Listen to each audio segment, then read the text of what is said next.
Mga mag-aaral at guro sa isang elementarya sa Magsingal, Ilocos Sur nagtitiis sa Silid-Arlan na binabaha at tumutulo ang bubong. Sundan sa ulat ni Ivy Hernando.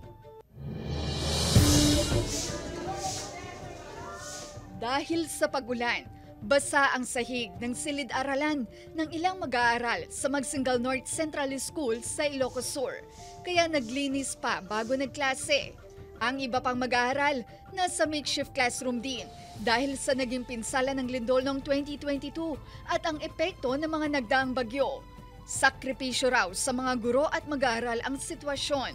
Yung patak ng ulan, malakas, hindi naman marinig yung mga bata kahit malakas ang boses ko.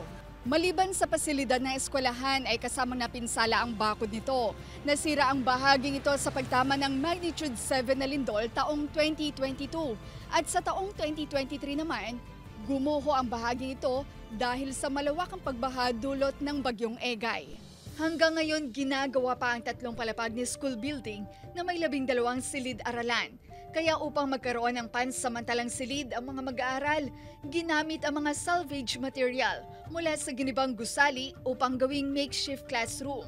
So far, ang regional office, wala naman pagkukunan ng pondo para malagyan sana ng bubeda para hindi mainit. Siguro yung school na lang po yung balang maggagawa ng paraan para naman kahit pansamantala hindi masyadong mainit lalo na pag umulan. Hindi pa tiyak kung kailan matatapos ang proyekto matapos muna magkaroon ng issue sa orihinal na disenyo ng gusali. Higit 30 milyong piso ang inilaang pondo ng DepEd at LGU para sa bagong gusali. Kasama si Norman Raca, Ivy Hernando, One North Central Luzon.